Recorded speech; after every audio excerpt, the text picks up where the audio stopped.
Hey there! Did you know Baker's always gives you savings and rewards on top of our lower than low prices? And when you download the Baker's app, you'll enjoy over $500 in savings every week with digital coupons. And don't forget fuel points to help you save up to $1 per gallon at the pump. Want to save even more? With a Boost membership, you'll get double fuel points and free delivery. So shop and save big at Baker's today. Baker's, fresh for everyone. Savings may vary by state. Restrictions apply. See site for details. This episode is brought to you by Pepsi Wild Cherry. Pepsi Wild Cherry is bursting with delicious cherry flavor and a sweet, crisp taste that gives you more to go wild for. Getting wild may look different these days, but whether it's opting for a solo Friday binge watch or a big night out, everyone can indulge in their wild side with Pepsi Wild Cherry. Also available in zero sugar. So grab a Pepsi Wild Cherry and get wild. With the Lucky Land Slots, you can get lucky just about anywhere. This is your captain speaking. We've got clear runway and the weather's fine, but we're just going to circle up here a while and get lucky. No, nothing like that. It's just these cash prizes add up quick. So I suggest you sit back, keep your tray table upright, and start getting lucky. Play for free at LuckyLandSlots.com. Are you feeling lucky? No purchase necessary. Void where prohibited by law. 18 plus terms and conditions apply. See website for details.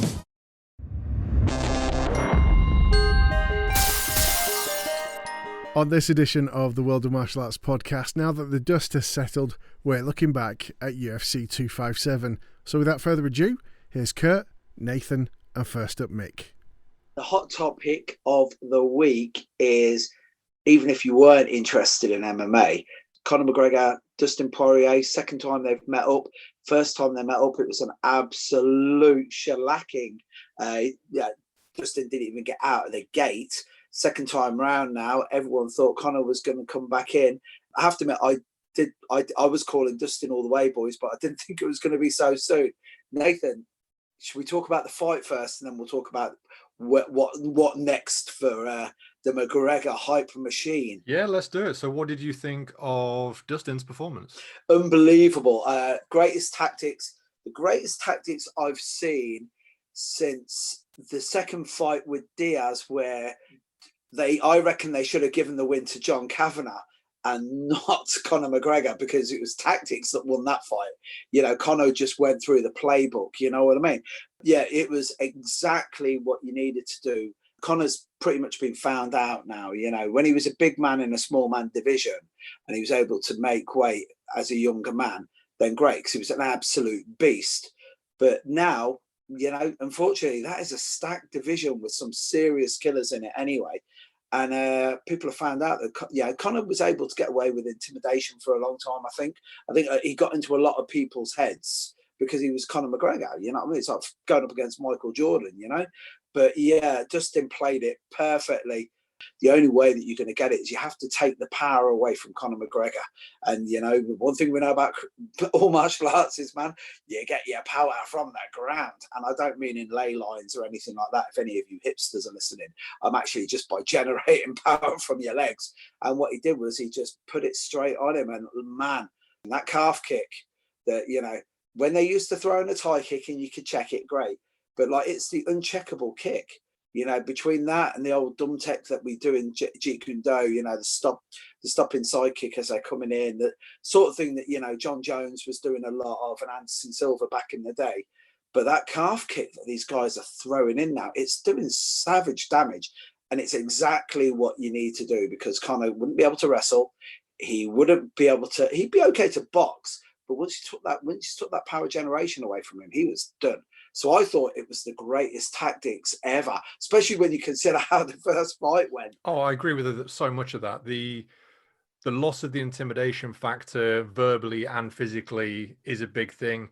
I mean, you look at him against Dustin and they kind of look a similar size. He is a natural lightweight. Yeah. So the fact that he was fighting at that lower weight against some of the people now that are fighting at the weight class below that. Some, you know, like Jose Aldo, fighting down at bantamweight. So it's essentially fighting guys in the past that he was 2 weight classes above.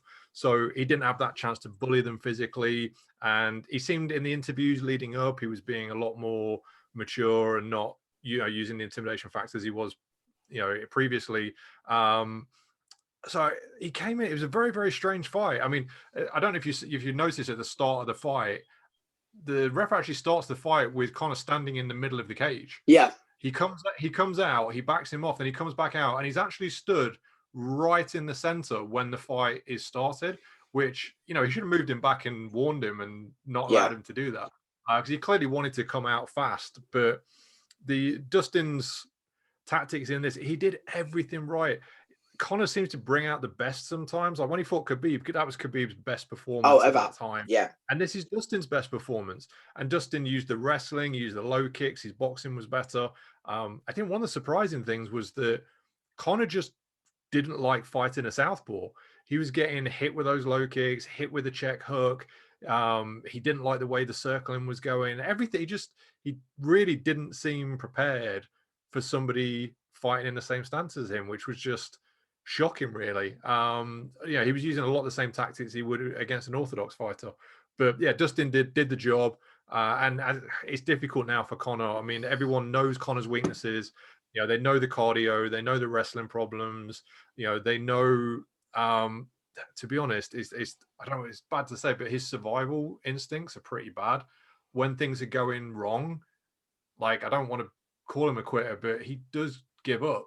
Like, he's not like a Dustin who will go back and forth for 5 rounds. Once that level of intimidation drops and it's not there anymore, he does seem to give up a little bit, especially when he's tired as well. So I think the blueprint's there now. I think people kind of know what to do. What Conor's going to do after this, I don't know. The whole question coming into this fight was what Conor was going to show up. You know, what's he done in the last 6 years in between? We've seen what Dustin did. Yeah, we've seen all the wars he had, but we didn't see what Conor did. And unfortunately, I don't think it's enough. I mean, what kind of matchups would you look next for these guys? I'm telling you something. If I was Conor, I'd go back. The one thing that, before I should say anything, the one thing that I really enjoyed out of all of it was Dana White's face. When Herb Dean ran in there on that early, it was an early stoppage as well. That's that's the thing. He was saved there. You know what I mean? But Dana's face, because he was like, oh my God. And it was a great card up until that point. But that's the point where you look at it and you just go, people have fixed, they've worked out now what's the situation, how I'm going to be able to beat my cash cow. I can't see anybody getting to that level that Conor's got, that crossover level, anytime soon in MMA. But this is the thing. The hype they put behind certain people really frustrates me. We've talked before about Charles Oliveira, and I'm sure we'll come back to that. But like the hype around Michael Chandler coming into that fight, you know, people are talking about him getting a title fight now against Dustin after one fight. And I mean, first of all, Dustin should be the champion. Yeah. Right? Like, people, like, we talk about Charles Oliveira having an 8-fight win streak. Look at the last 8 fights of Dustin. So yeah, he's got a loss to Khabib, who's the champion, and he's got a no contest, but he's got a win now over in his last few fights. His last 6 fights, he beat Conor McGregor, who was lightweight and featherweight champion, Eddie Alvarez, who was lightweight champion, Pettis, who was lightweight champion, Holloway, who was featherweight champion, and Gaethje, who was interim champion. That's 5 champions that he's beaten, and he's not got a title. That was the thing I was going to say when they're talking about going into the mix. It's like, right, okay, so you've got the trilogy with Diaz, you got the trilogy with Dustin, right? I both look at those, I'm thinking we're going over old ground. But Max Holloway gave the best performance I've ever seen in any martial, like right down to like the last time I saw anybody that good was Andy Hug in K1. You know, that one of those moments where it was like, you know, in the era, without going too much off on the tangent, where there was Peter Ertz and Ernesto Hoost and all these big names when it was the golden era of K1. And like Andy Hug came in and he was just amazing. And we're looking at Gaethje, we're talking about Holloway, you know, you talked about Alvarez. And don't get me wrong, I'm a big fan of Michael Chandler. And I think Michael Chandler, the one thing that all the fanboys are coming out with is this, that, you know, that Dustin wasn't able to put away. He wasn't able to put away Hooker. Chandler was able to put away Hooker. And Nathan, I think me and you talked about this when we were on the phone having a conversation. where I said to you, he's a wrestler. What he's going to do is that massive overhand right or a short left hook, because that's the only thing wrestlers have. They have a Chuck Liddell and they have that short hook, and that's it. Well, this is the thing. It was a super simple game plan. Very, very little happened. I mean, Chandler must have thrown what, 5-6 punches standing, and then I think he has 17 punches landed, and I think about 10 of those were on the ground. I had a quick look at the fight metrics earlier on it. He just forced that circle, and once that circle happened, he kept threatening him with a right hand, making him circle away even harder. He level changed a few times. Hooker started dropping his hands and circling, and just ran straight into that left hook. Now, you know, Chandler set all that up through his game plan and was able to cover that distance, because he can cover distance incredibly quickly with his athleticism. But it was such a simple thing that happened. And that's one fight. That's one fight, a first round finish that's quick. There's like, he needs to work his way up. I say, you look at what Dustin's done and you look at what Oliveira's done. Those two should be fighting. You know, I would like to see Conor. I mean, there's no way Conor's going to want to fight Chandler after seeing that. No chance. Like, not a chance. I think he should fight Gaethje. I think that would be good. That would prove whether Conor should be in there or not. Because Gaethje's, you know, off a loss, and you know, and he's really, really, really good, but he's not in the, you know, he's not in that title contention right now. He needs another win to get back there. And Conor's off a loss. Those two fight, you can tell who should be back in the mix. You're exactly right. You see, this is just as you're saying this, what's going through my mind is the whole situation where a couple of years ago, Mike Bisping was thought of as a gatekeeper. And I don't really like terms like that. But when you're like, we're talking about now, you know, Gaethje being almost like a gatekeeper to see if he's able to do it. The one thing I do know is anybody who goes up against Charles Oliveira is going to have a bad day at the office. But him and Dustin, Dustin are the two that deserve it. Great matchup. They are both, great matchup. Yeah, they are both on really good streaks. I mean, the thing, you know, obviously, I said we were going to come back to Charles because in the conversation leading up to this, I watched some of the videos that the UFC was putting out to, you know, advertise the show at the weekend. Nobody mentioned Charles. It was like, you know, Dana doesn't want you to know that Charles exists, partly because he was ranked between Conor and Dustin. And obviously, you know, he would most likely take out Conor in the first round. Yeah, this is a guy with the most submissions in UFC history, equal for the most wins. He's got the most performance of the night's bonuses. Like, the records this guy holds are unreal. Well, this is the crazy thing. It was like, I was looking at the stats, and it's like 16 finishes, 14 submissions, and you're like, and you're not even mentioning. Do you know what it reminds me of? It reminds me of like literally a Mighty Mouse, like a Brazilian Mighty Mouse, where it's like you've got this absolute rock star in a division, but because what, you can't sell Brazilian jiu-jitsu now? Is that what you're trying to say? Right. You can't, I feel we're being really bad here, and we haven't brought Kurt in at all. Yeah, bring Kurt in. Bring Kurt in. Did you watch the fight? What did you take from it? I did, and actually, that's not a bad segue for a question I had for you guys. You know, I've from what I have seen of Conor over the years, I haven't watched everything, but from what I have seen, two of the things I've always loved about him is he's always been had a lot of grit, just tenacious, wants to get in there, really kind of mix it up. He has his own unique style, but his distance management in particular is the thing that I always love to watch. He just seems to like to play with that line, play with the range, you know, to kind of pop in, pop out. And that's what one of the things he's gaming with. And that's why he's able to get shots off. Again, from my perspective as an individual, that's the thing I like to watch with him. Watching him in this last fight, I was surprised that those were the two things that I didn't see from him. He looked like a fighter going out there and just doing what he does, as opposed to, I've got a game plan. I'm going to beat this guy where I'm at. You know, I'm fighting this fighter. This is my take on it. This is where I'm coming from.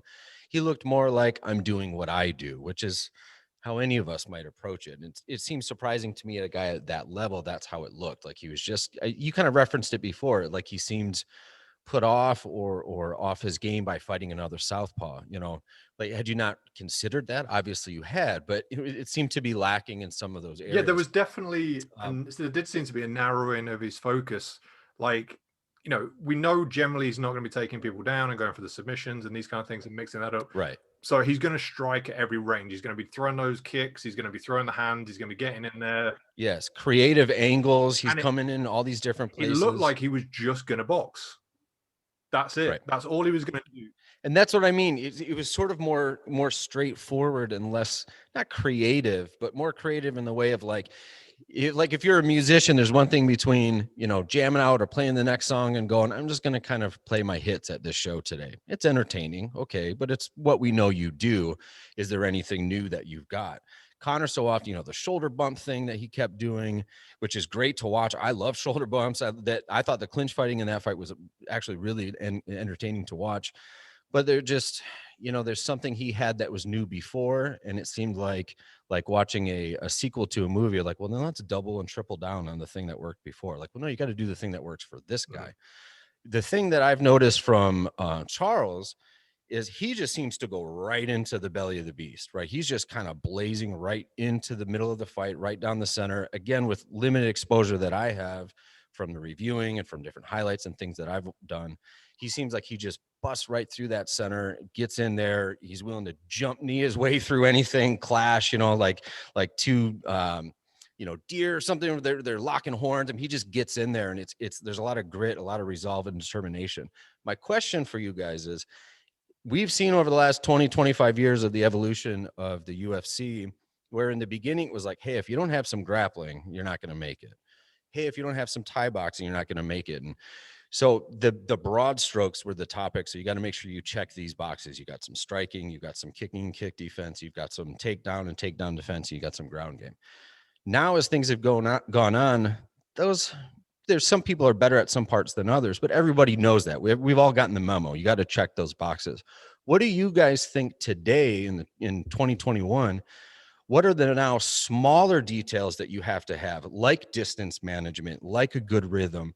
You got to be able to move off the line and move back in. You got to have creative striking. Do you think there's, instead of before where it's like, hey, you have to know how to grapple, everybody knows that now. What are the new things fighters need to do to be able to stay in the game and compete at that level? Well, I think the two areas that showed in both of the main events that I've always thought was important, was perhaps underused, was the controlling of the cage and game plans. Like, you know, both of those fights were won by people who came out, controlled where the fight was happening, played the game right, knew what they wanted to do, knew what the weaknesses of their opponents were, knew what their strengths were, took them into the waters they wanted to, and then beat them there. And that's why those two guys lost. So just off those fights, I would say they're two of the biggest things that are probably being neglected.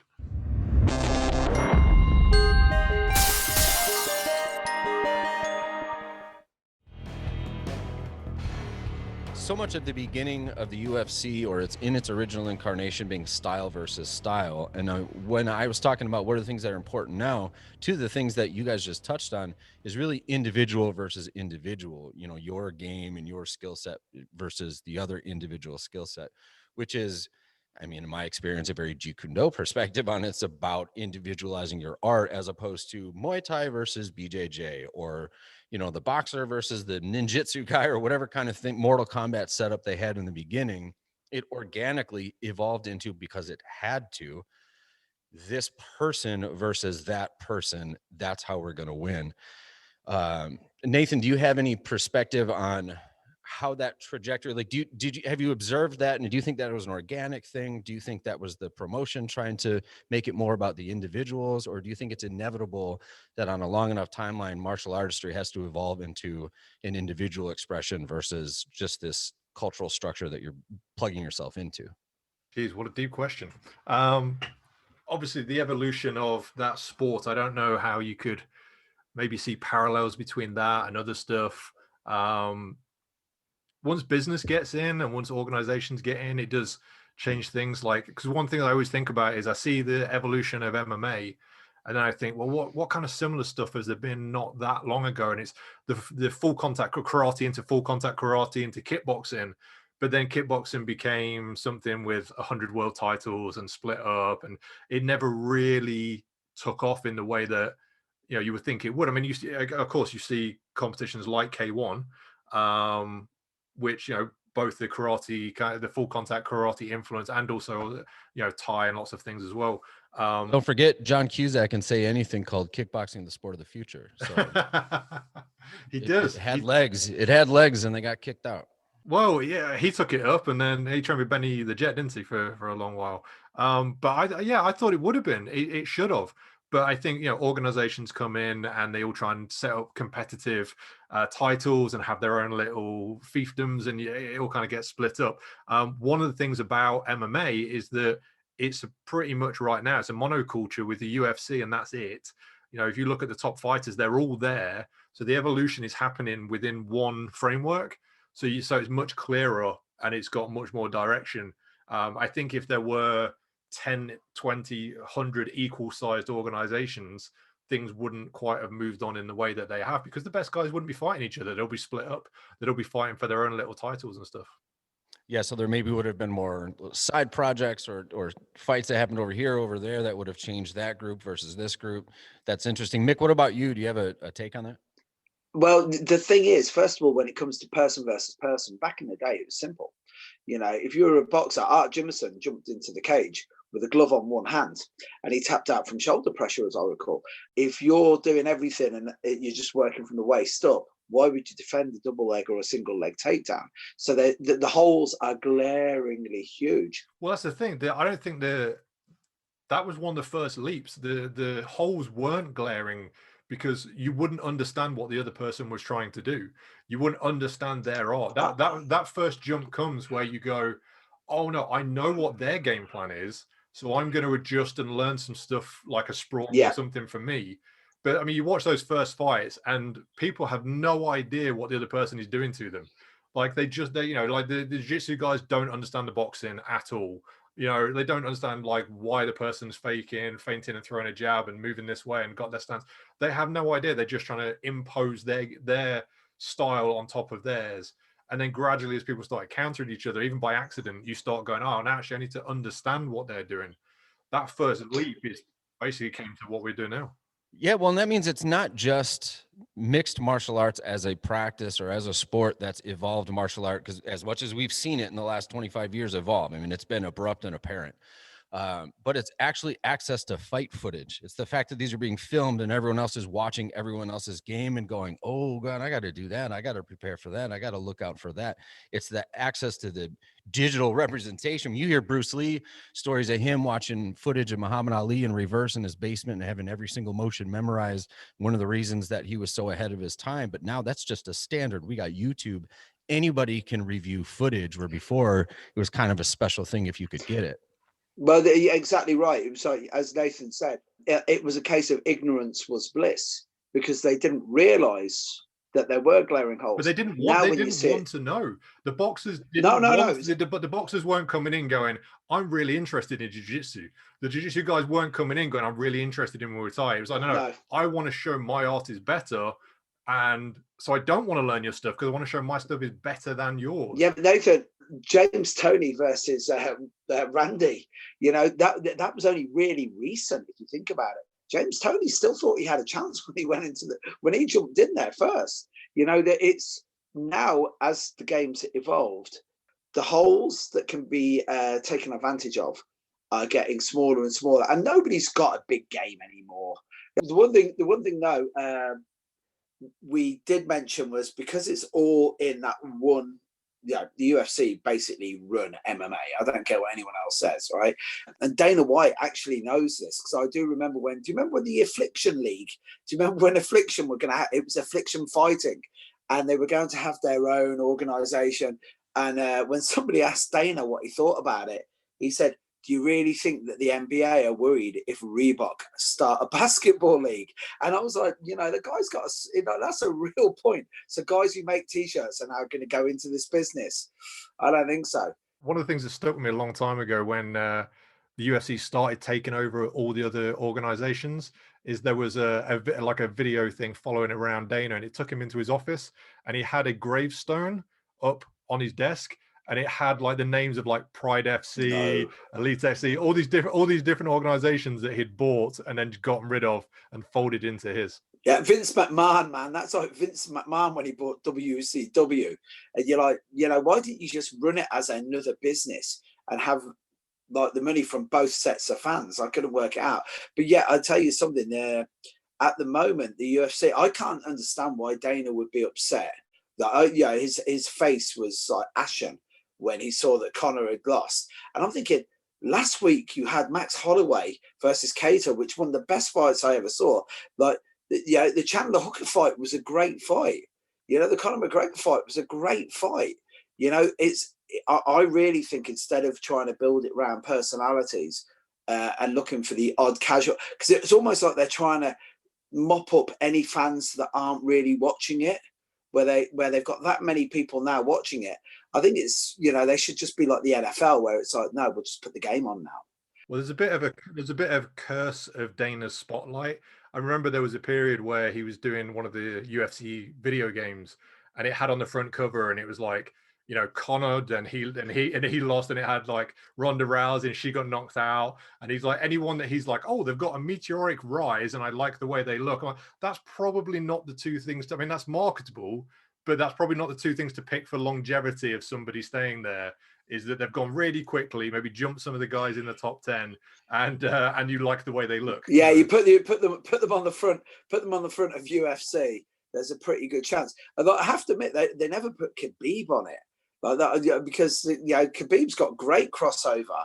I personally think, you know, come on, the guy's from Dagestan and he wrestles bears, and he's got a unibrow as well. But I'm going to let you say that one, Kurt Cornwell, in case I ever run into that dude. You know what I mean? But yeah, I'll tell you something. Yeah, with Conor, I don't know. I'm looking at it and I'm thinking the trilogy with Dustin could be a good one. Trilogy with Diaz, the same thing, but they're just gong shows. There's enough celebrity type fights anyway. Me personally, I would love to see Conor versus Gaethje. I'll tell you something. He gets past Gaethje, man. Then we'll talk business. But I think right now the big fight should be Charles Oliveira going straight up against Dustin Poirier. That would be a great fight, especially if Khabib isn't going to come back. You know, if that title's up for grabs. Well, this is the thing. We don't know what's going to happen with the title. If the title is up for grabs, that should 100% be the fight for it. If Dustin has another fight and it's not for the title, he needs to put his foot down on that. His management needs to step up, because, like I said, he's beaten so many champions. He is the deserving king of that division. And you know, if Khabib's not in the picture, I mean, there's no reason for Khabib to come back and fight him again.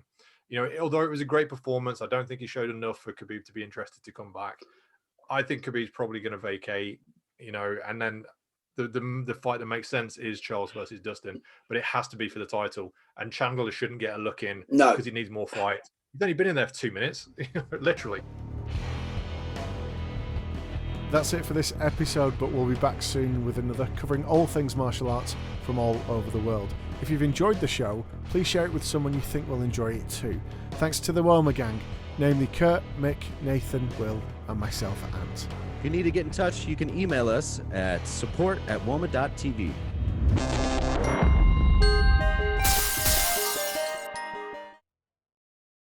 Sports Social Podcast Network.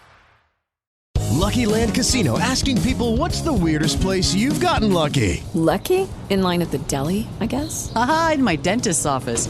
More than once, actually. Do I have to say? Yes, you do. In the car before my kids' PTA meeting. Really? Yes. Excuse me, what's the weirdest place you've gotten lucky? I never win and tell. Well, there you have it. You can get lucky anywhere, playing at LuckyLandSlots.com. Play for free right now. Are you feeling lucky? No purchase necessary. Void where prohibited by law. 18+. Terms and conditions apply. See website for details.